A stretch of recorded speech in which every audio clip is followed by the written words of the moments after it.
오늘 본문의 말씀으로 출애굽기 강의 38번째 말씀, 향기 나는 제단이라는 제목으로 말씀의 은혜를 함께 나누겠습니다.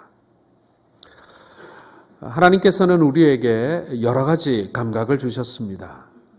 세상을 볼 수 있는 시각, 그리고 소리를 들을 수 있는 청각, 그리고 맛을 볼 수 있는 미각, 그리고 촉감을 느낄 수 있는 촉각, 그리고 그 냄새를 맡을 수 있는 후각을 우리에게 주셨습니다. 저는 그 중에서 이 후각이 다른 기관에 비해서 상대적으로 덜 중요하게 느껴진다는 생각을 할 때가 있습니다만은, 그러나 이 후각이라는 것은 우리의 생활과 문화를 아주 풍요롭게 만들어주는 그런 감각이라고 생각이 됩니다. 후각이 없다고 해서 세상을 살아가는데 크게 어려움은 없습니다. 시각이나 청각은 굉장한 어려움이 있지 않습니까? 근데 후각을, 냄새를 잘 못 맡는다고 해서 세상을 살아가는데 크게 어려움은 없겠지요. 하지만은 우리의 삶을 풍성하고 윤택하고 아름답게 만들어주는 역할을 하는 것이 또 이 후각이라는 감각인 것 같습니다. 저는 고향이 진해라는 곳입니다. 벚꽃이 많이 피는 그런 고장이지요. 1년 내내 살아도 고향 생각 별로 안 합니다. 원하면 언제든지 갔다 올 수 있기도 하고, 또 아직 젊어서 그런지 고향 생각이 그렇게 많이 나지는 않습니다. 자, 그런데 봄에 벚꽃만 피면 고향 생각이 많이 납니다. 여러분, 벚꽃 향을 맡아보셨습니까? 벚꽃에서 꽃 냄새 나는 거 물론 느껴보셨을 텐데, 저는 그 벚꽃 향을 맡을 때마다 고향 생각이 많이 나고, 친구들과 그 나무 밑에서 함께 놀았던 그런 추억들이 생각이 많이 납니다. 벚꽃이 지고 나면 또 생각 안 납니다. 예. 본능적으로 고향의 냄새를 기억하고 있는 것이죠. 아마도 이 대구에서 태어나서 대구에서 자라신 분들은 또 대구만의 또 향기를 여러분 가지고 있을 겁니다. 여러분들이 태어난 고장, 여러분들이 자란 그 고장이 가지고 있는 그 특유의 냄새를 여러분은 기억하고 계실 것입니다. 차를 마시는 분들이 이렇게 차를 마실 때 보면, 저도 오늘 기도하시는 장로님과 함께 올라오기 전에 그 녹차를 한 잔 마셨는데요. 녹차를 뜨거운 물에 이렇게 우립니다마는, 뜨겁다고 해서 녹차를 후후 불어 마시면 됩니까? 안 되겠습니까? 예, 녹차는 이렇게 후후 불어 마시는 게 아닙니다. 왜냐하면 향을 즐기기 때문에 아무리 뜨거워도 좀 기다렸다가 식혀서 마셔야지, 급하게 마시려고 그걸 후후 불어서 마시면 그 차가 가지고 있는 차만의 향기를 누리지 못하는 것이죠. 혀끝으로 느끼는 것이 아니라 바로 그 향기부터 느끼는 것이 차를 마시는 기쁨이라고 얘기합니다.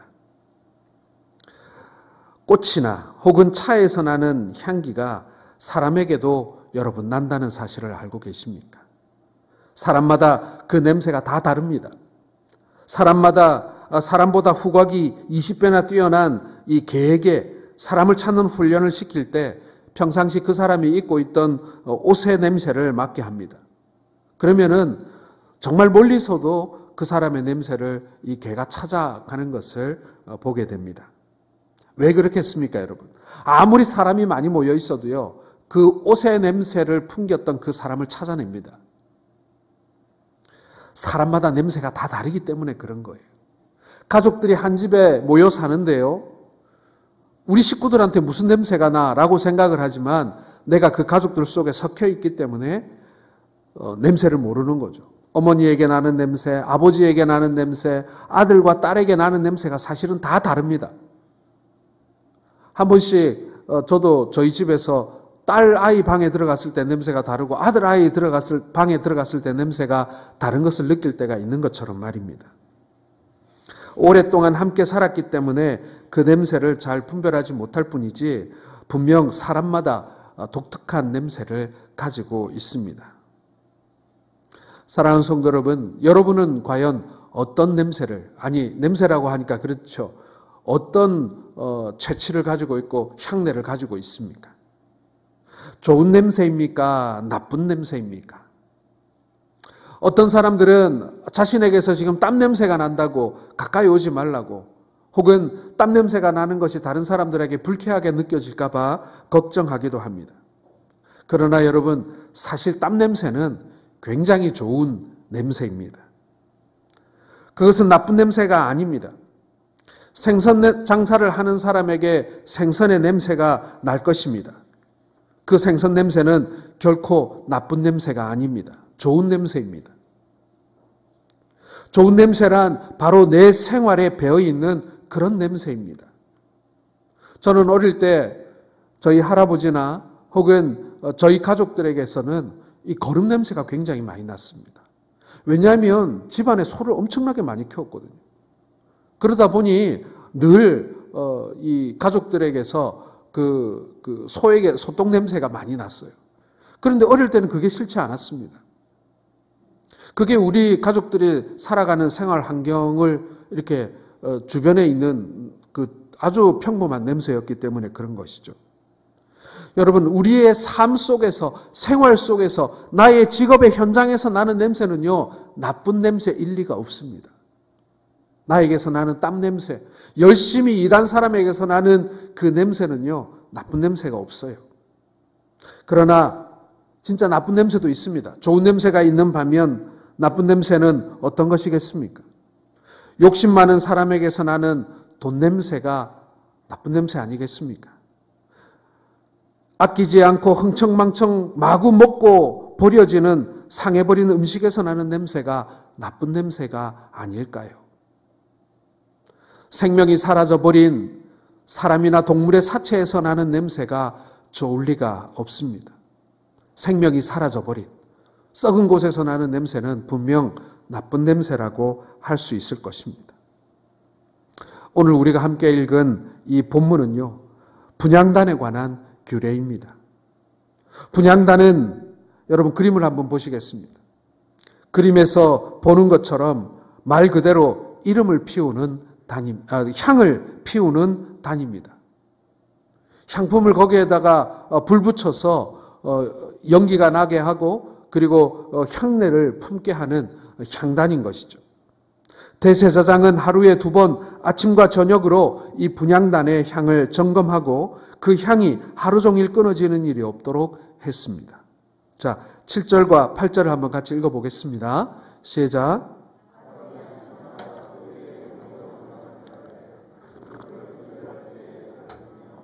또 저녁 때에 등불을 켤 때에 살을 찌니 이 향은 너희가 대대로 여호와 앞에 끊지 못할지며. 성막 안에는 항상 이 향단에서 품어져 나오는 향이 가득해야만 했습니다. 그게 끊어지면 안 되는 거죠.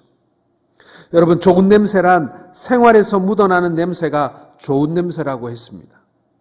그렇다면 그리스도인에게서 묻어나는 좋은 냄새는 어떤 냄새가 좋은 냄새일까요? 이스라엘 백성들에게 하나님을 만나고 하나님을 예배하고 제사하는 그 향단의 냄새는 가장 행복하고 그리고 가장 거룩한 냄새였습니다. 그런 것처럼 여러분, 우리 그리스도인들에게도 하나님을 만나는 냄새, 하나님과 함께 예배할 때 우리에게서 품어져 나오는 향이 있어야 하지 않겠습니까? 오늘 말씀에 기록되어져 있는 이 성막의 향기를 통해서 우리와 같은 그리스도인들에게서 나는 좋은 냄새가 무엇인지를, 우리는 어떻게 하면 하나님을 기쁘시게 하고 그리고 이웃들을 기쁘게 하는 그런 아름다운 그리고 향기로운 향기를 품어낼 수 있을까, 함께 우리가 고민해보고 말씀을 통해 교훈받는 그런 시간 되기를 소원합니다.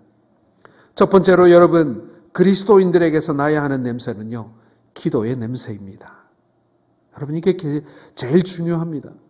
이게 가장 우리에게 있어 중요한 정체성을 가져다주는 냄새입니다. 대제사장이 아침과 저녁에 분향단의 향이 끊어지는 일 없이 계속 그것이 피워지게 해야만 했습니다. 이 대제사장의 역할, 향을 계속 피우는 이 역할은요, 기도가 끊어지지 않아야 되는 것을 의미하는 것입니다. 교회는 기도의 불이 꺼지지 않아야 합니다. 아침과 저녁으로 날마다 그 기도의 불이 피워져 있어야 합니다. 교회가 교회다우려면요, 기도하는 성도들이 많아야 합니다. 교회가 교회다워지기 위해서는 교회가 기도하는 일을 멈춰서는 안 됩니다. 많은 성도들이 기도에 동참해야 합니다. 무엇을 하든지 기도가 우선되어야 합니다. 그래야 비로소 그것을 교회라고 할 수 있고, 그리고 그 교회를 구성하는 사람들을 성도라고 부를 수가 있는 것입니다. 성도가 이 기도를 할 때 성도에게서만 나는 기도의 냄새가 나게 되어 있습니다. 이 냄새는 무색무취하여서 보통의 후각으로는 맡을 수 없습니다. 그러나 우리가 성령 안에 있게 될 때, 성령이 내 안에 계시게 될 때 성령께서는 우리의 그 기도의 냄새를 맡으실 수 있습니다. 지극히 영적인 향기입니다. 계시록 5장 8절에 같이 한번 읽어보겠습니다. 그 두루마리를 취하심에 내 생물과 24장로들이 그 어린 양 앞에 엎드려 각각 검은고와 향이 가득한 금대접을 가졌으니 이 향은 성도의 기도들이라. 여러분, 제 방에, 제 목양실에 들어가게 되면 정면에 큰 화분이 하나 있습니다. 잎사귀가 넓적한 나무인데요. 그 나무의 이름은 떡갈 고무나무입니다. 고무나무인데 꼭 그 도토리 달리는 떡갈나무처럼 생겼어요. 이 나무의 아랫부분에는 항상 작은 잎사귀에 이 잎이 손바닥만한 것이 나옵니다. 위에는 막 잎사귀가 이만한데 항상 요 아랫부분에 보면은 손바닥만한 작은 잎사귀들이 나옵니다. 그런데 이 작은 잎사귀들이요, 이렇게 줄기에서 이렇게 파랗게 나오기는 하는데 위에 있는 큰 잎사귀들의 세력에 이렇게 눌려가지고요, 이 요만한 잎사귀가 조금 자라다가 힘을 잃어버리고 시들고 금방 뚝 떨어져 버립니다. 그런데 이 전지가위를 잘 소독한 다음에 그 조그만한 잎사귀가 나는 그 조그만한 줄기를 잘라가지고요, 물병에 이렇게 탁 꽂아두면요, 조금 있으면은 그 아래쪽에서 하얀 뿌리가 나옵니다. 그리고 그 뿌리 난 그 조그만한 줄기를 이 화분에 심으면요, 이 모체가 되는 나무보다 훨씬 더 잘 자라고 잎사귀도 큰 그런 나무가 되어집니다. 여러분, 기도라는 것이 저는 그런 작은 물병 같다는 생각을 합니다. 그 잎사귀가 달려있는 그 조그만한 줄기를 꽂아놓은 물병과 같지 않은가라는 생각을 합니다. 그리스도인들이 싱싱하고 좋은 냄새를 풍길 수 있는 것, 그리고 어려움 가운데서도 그 생명력을 잃지 않고 그리고 더욱 튼튼하고 아름다운 나무가 되어져 자라가게 되는 그 힘이 그 물이 담겨져 있는 작은 그 물병 속에서 시작되는 것이거든요. 저는 그 물병에 물이 공급됨으로 말미암아 새로운 생명이 이어지는 것처럼 여러분, 우리가 세상에서 계속 기도로 영적인 영양분을 공급받게 될 때 그 향기를, 그리고 그 생명력을 유지하게 될 줄로 믿습니다. 여러분, 줄기가 잘린 상태에서 만약에 그 물병이 없었다고 생각해 봅시다. 어떻게 살아남을 수가 있겠습니까? 여러분, 우리 성도들도 마찬가지입니다. 뿌리가 잘리고서야, 그리고 우리에게 생명을 공급해 줄 수 있는 그 영적인 그런 물병 속에 우리가 담겨 있지 않으면요, 우리가 무슨 수로 살아남는다는 말입니까? 좋은 냄새가 나지 않는 것은 죽은 시체에게서 나는 썩은 냄새입니다. 이 세상에서 가장 고약한 냄새가 바로 사체에서 나는 냄새입니다. 그런데 그리스도인들이 기도하지 않는다면 그 영혼이 점점 시들어 죽게 되는데 바로 썩은 사체에서 나는 냄새가 나게 되는 것입니다. 여러분, 그러므로 그리스도인들이 좋은 냄새가 나게 하려면 당연히 기도해야죠. 기도하지 않으면 냄새가 안 난다. 아닙니다, 여러분. 냄새 납니다. 그런데 좋은 냄새가 아니라 나쁜 냄새가 나게 돼 있습니다. 기도할 때 좋은 그리스도인들의 냄새가 나게 될 줄로 믿습니다. 저와 여러분들에게 그런 냄새가 나게 될 줄로 믿습니다. 기도는 성도에게 생명력을 공급해 줍니다. 아름다운 향기를 제공해 줍니다. 성막에서 향이 끊이지 않았던 것처럼 여러분들의 삶의 기도가 향기를 만들어내고 생명을 만들어내는 그 아름다운 일들이 우리의 삶에 멈춰지지 않기를 주님의 이름으로 축원합니다. 사랑하는 성도 여러분, 그리스도인들에게서 나는 냄새가 바로 그렇게 그렇게 우리의 삶 가운데 나는 것입니다. 두 번째로 여러분, 그리스도인에게서 나야 하는 냄새는요, 선한 행실의 냄새입니다. 행실입니다, 여러분. 선한 행실의 냄새입니다. 분향단에 나아가는 제사장들이 반드시 거쳐가는 곳이 한 군데 있습니다. 번제단과 분향단 사이에 물두멍이라고 하는 큰 물대야가 만들어져 있습니다. 자, 출애굽기 17장에 보게 되면 이 분향단의 식양과 함께 이 물두멍을 어떻게 만들어야 되는가가 표시되어 있습니다. 그림 한번 보시겠습니다. 그림 보시면은 저 정도 크기입니다. 저기서 지금 제사장이 뭘 하고 있습니까? 예, 손을 씻고 있죠. 물두멍은 노수로 만들라고 되어 있습니다. 그래서 이 노수로 만들어졌기 때문에 큰 노대야라고도 부르기도 합니다. 그리고 거기 물이 채워져 있죠.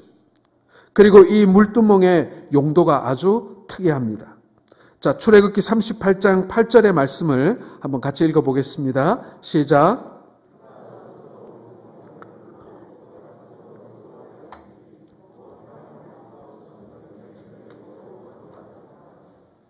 자, 이 물두멍을 만들어 놓고 그 받침도 노수로 만들려고 했는데 그 회막문에서 수종드는 여인들의 뭘로 만들었다고요?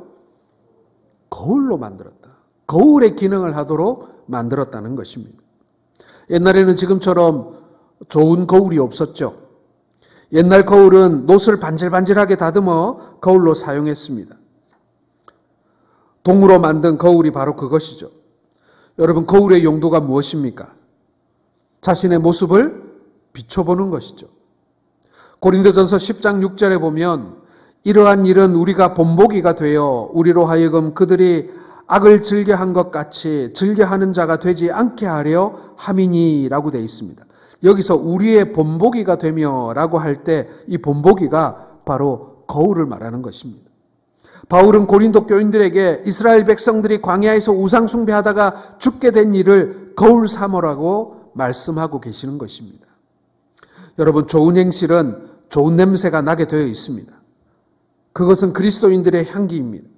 그리스도인들이 좋은 냄새를 내기 위해서 자신을 들여다보고 잘못된 것을 회개하고 고치는 것을 말하는 것입니다. 오늘 물두멍은 바로 그런 역할을 했던 것이에요. 그리스도인들이 아름다운 향기를 품기 위해서, 그 아름다운 향을 피우기 위해서 반드시 거쳐야 할 곳이 바로 물두멍이었다는 것입니다. 그 물두멍 앞에서 자신을 비춰보는 거예요. 그런 생각해 봤습니다. 내가 제사장인데 지금 향을 피우러 가야 돼요. 향을 피우러 가면서 반드시 번제단을 지나서 통과해야 하는 장소가 바로 물두멍 앞인데 그 물두멍에서 손을 씻고 그리고 내 몸을 정결하게 합니다. 그런데 내가 제사장이라면 어떤 생각을 했을까? 물두멍에서 손을 씻으면서 오늘 향을 피우는 순서가 시간이 이게 잘 맞나? 제사를 지내는 순서를 틀리면 안 될 텐데 오늘 제사를 지낼 때 백성들에게 어떤 말씀을 읽어주면 좋을까? 손은 높이 드는 게 좋을까? 낮게 드는 게 좋을까? 큰 소리로 하는 게 좋을까? 작은 소리로 하는 게 좋을까? 막 그런 순서를 신경 쓰면서 손을 씻지 않았을까? 저를 말하면 말이죠. 간혹 저도 예배에 올라가기 전에 막 그런 순서에 대한 압박을 받을 때가 있거든요. 그런데 말입니다. 하나님께서 이 물두멍을 주신 이유는 그런 걸 고민하라고 만들어 놓은 게 아니었어요. 이 물두멍 앞에 설 때마다 자신의 얼굴을 비춰보면서 나는 과연 하나님의 백성으로서 올바른 삶을 살았는가? 자신의 얼굴, 자신의 죄를 비춰보게 한 것입니다. 내가 얼마나 연약한 자인지, 내가 얼마나 부족한 자인지, 그리고 내가 과연 하나님 앞에 나아갈 때 내가 회개하는 마음 없이 교만한 마음으로 나오지 않았는지 그 물두멍 앞에 자신의 얼굴을 비춰보는 거예요. 그래야만 비로소 그곳을 지나 향단에 나아가 아름다운 향기를 뿜어내는 그 향을 피울 수가 있었던 것입니다. 교회에 들어와 십자가를 보기 전에, 하나님 앞에 예배하기 전에 먼저 자신을 보게 하는 거울이 있습니다. 바로 말씀이라는 거울입니다. 우리가 이 말씀의 거울을 볼 때 우리의 겉모양만 보는 것이 아니라 우리의 행실도 함께 보는 것입니다. 그리고 잘못된 행실이 있다면 그것을 고치고 하나님께 나아가는 것입니다. 그것이 바로 회개입니다. 우리는 하나님께 나아가기 전에 반드시 회개하고 그의 앞에 나가야 합니다. 그래야 좋은 행실의 향기가 나게 되어 있는 것입니다. 사랑하는 성도 여러분, 하나님께서 우리에게 원하시는 향기, 바로 선을 행하는 향기입니다. 오늘 이 시간, 우리가 한 시간의 이 예배의 시간을 통하여 하나님 앞에 이 예배의 향기를 우리가 피워내는데요. 그러나 사실은 이 향기의 기품을 결정하는 것, 이 향기의 가치를 결정하는 것은요, 한 주간의 우리의 삶일 수 있다라는 것입니다. 내가 악을 행하고 와서 이 자리에서 향기로운 향을 품어낼 수 있겠습니까? 내가 죄를 여전히 가지고 회개하지 않는 마음으로 이 자리에 나와 하나님이 기뻐하시는 향을 품어낼 수 있겠습니까? 오늘 주님께서는 우리에게 너희는 가능성이 없다, 너희는 안 된다라고 말씀하시는 것이 아니라 그것이 가능하다고 말씀하십니다. 우리가 그 향을 품어낼 수 있는 존재라고 말씀하십니다. 그러면서 우리에게 길을 열어주신 거예요. 물두멍과 같은 길을 열어주신 거예요. 물두멍에 얼굴을 비춰볼 수 있는 기회를 주시는 거예요.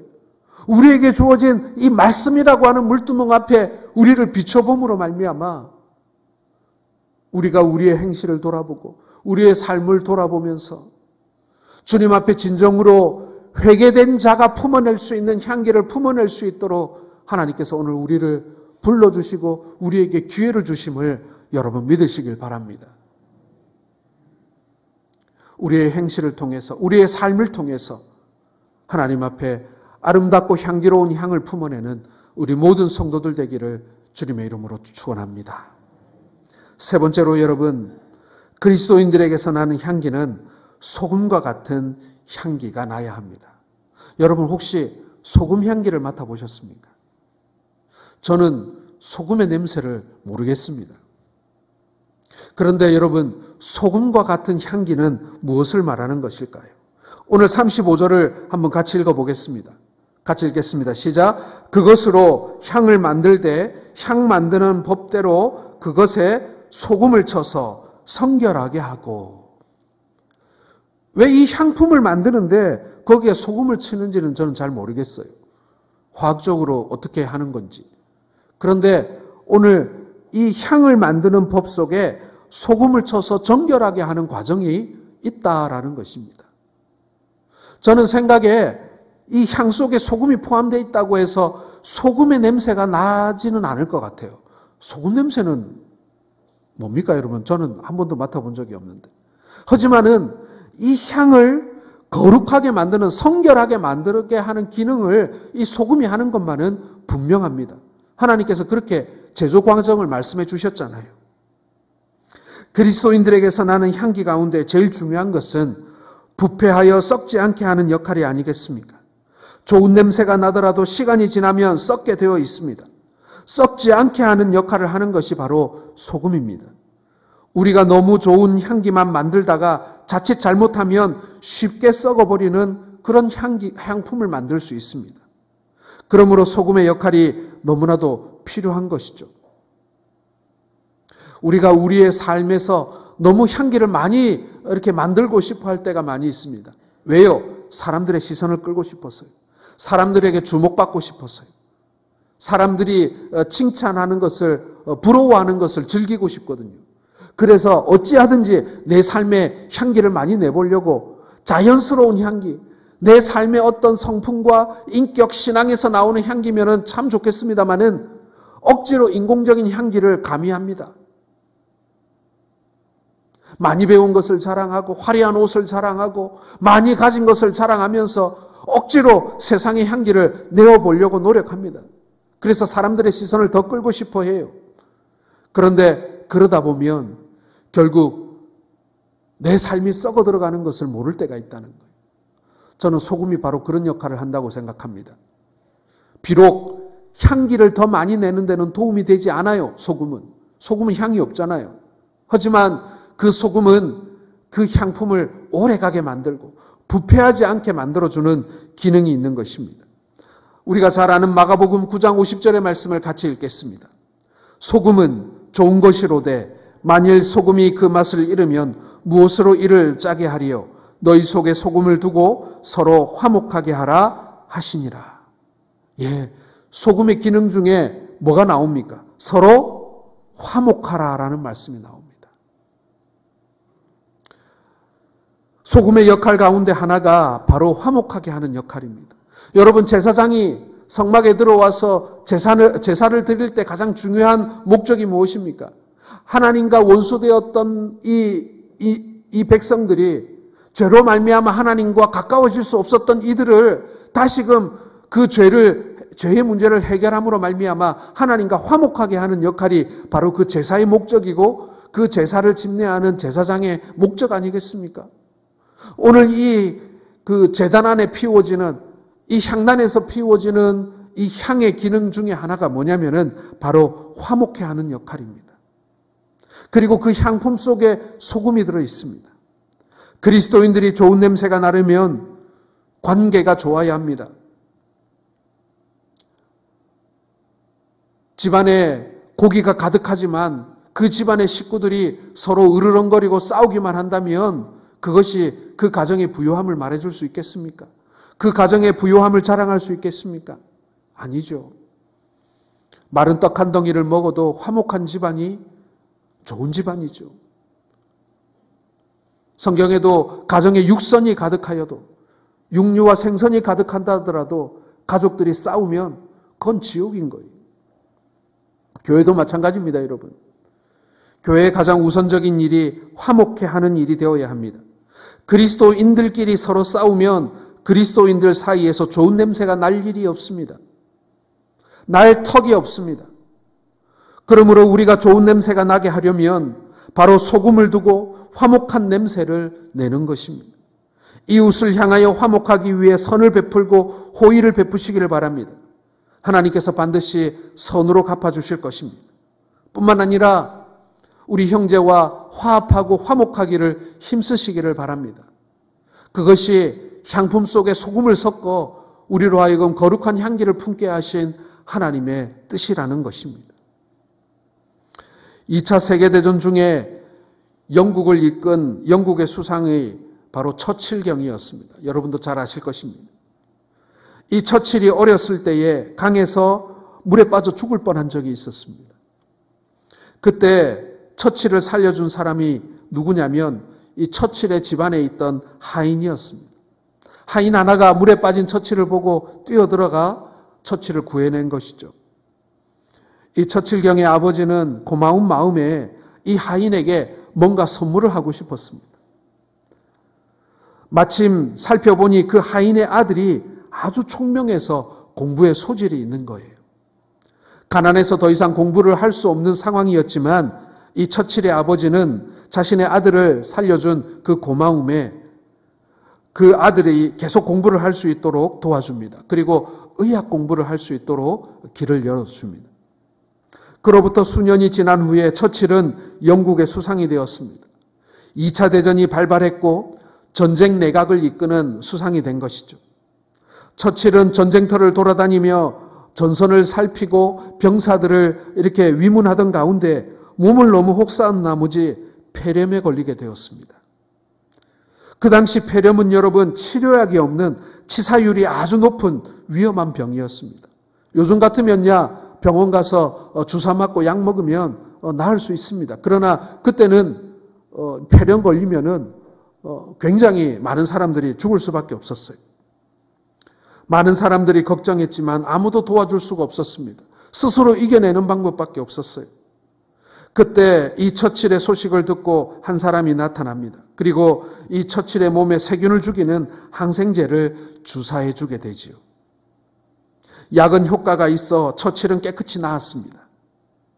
그 항생제를 가져온 사람이 여러분도 짐작하듯이 바로 그 처칠의 집에서 일했던 하인의 아들이었던 것입니다. 그 하인의 아들이 푸른 곰팡이에서 페니실린을 발명한 알렉산더 플레밍이었던 것입니다. 이 플레밍은 처칠의 아버지의 도움으로 의학을 공부하게 되었고 그것의 보답인 양 처칠의 목숨을 살려내게 된 것입니다. 사랑하는 성도 여러분, 지금은 내가 큰 기대를 하지 않고, 아니 기대할 것도 없이 누구에겐가 선을 베풀고 호의를 베풀죠.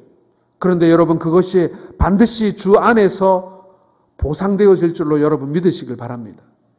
우리가 행한 선한 행실, 우리가 뿌린 선한 씨앗은요, 하나님께서 반드시 그것을 우리에게 어떤 형태로든지 간에 갚아주시는 하나님이시고 칭찬해 주시는 하나님입니다.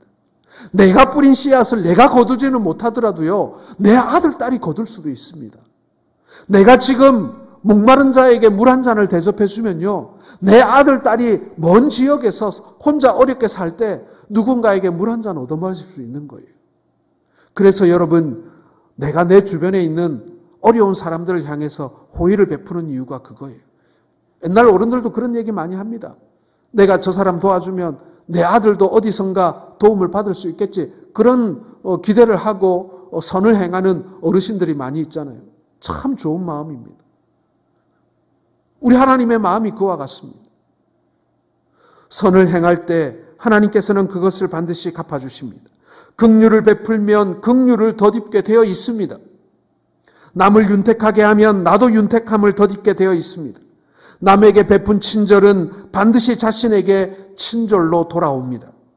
미래를 위한 가장 좋은 투자는 땅이나 집이 아니라 이웃에게 선을 베푸는 것임을 여러분 믿으시길 바랍니다. 이웃과 공동체를 화목하게 하는 것이 우리 그리스도인들의 본질적인 역할이기도 합니다. 가는 곳마다 분쟁이 아니라 평화가 찾아와야 하고 싸움이 그쳐야 합니다. 싸우는 곳에 들어가도 화해하게 만들어야 하는 것이 바로 소금이고 바로 그리스도인들이라는 사실을 우리는 우리의 삶에서 나는 그 향기를 생각하면서 우리는 되돌아봐야 하는 것입니다. 사랑하는 성도 여러분, 지금 우리에게 어떤 향기가 나고 있습니까? 바울은 우리가 세상이나 하나님 앞에서 그리스도의 향기라고 말했습니다. 그리스도의 향기는 그 냄새가 좋은 사람입니다. 그 냄새는 기도의 냄새이고 그 냄새는 우리의 행실에서 나오는 냄새입니다. 우리의 선함에서 나오는 냄새예요. 그 냄새는 부패하지 않은 소금과 같은 것입니다. 고린도후서 2장 15절에 우리는 구원받은 자들에게나 망하는 자들에게나 하나님 앞에서 그리스도의 향기니라고 말씀하셨습니다. 우리 성도들과 우리 성동교회는 바로 이 지역의 향기가 되어야 할 줄로 믿습니다. 우리 스스로를 위한 향기가 아니라 하나님의 영광을 위한 향기고요. 이웃들을 예수 그리스도의 생명으로 이끄는 향기여야 합니다. 우리가 모두 그리스도의 향기가 되어서 좋은 냄새를 풍기는 그리스도인들이 되기를 주님의 이름으로 축원합니다. 사랑하는 성도 여러분, 우리에게서 좋은 냄새가 나기를 바라는 마음에 우리는 향기 좋은 화장품을 사용합니다. 옷에서 냄새가 나면 그걸 빨아 입어요. 그런 것처럼 여러분, 우리의 영혼을 새롭게 하고 우리의 마음을, 그리고 우리의 행실을, 그리고 우리의 믿음의 자세를, 우리의 기도를 새롭게 할 수 있는 기회가 되기를 원합니다. 그래도 우리가 짧은 한평생을 살아가면서 하나님이 기쁘게 흠양하시는 여러분 그런 냄새를 풍기는 그런 인생을 살아야 하지 않겠습니까? 그러한 신앙생활을 해야 하지 않겠습니까? 그러한 역할을 하는 한 사람으로 우리가 살다 가야 하지 않겠습니까? 오늘 성막에 가득했던 그 향기로운 향기가 저와 여러분들의 향기, 우리의 가정에 충만한 향기, 그리고 우리 성동교회에 충만한 향기가 되기를 주님의 이름으로 축원합니다.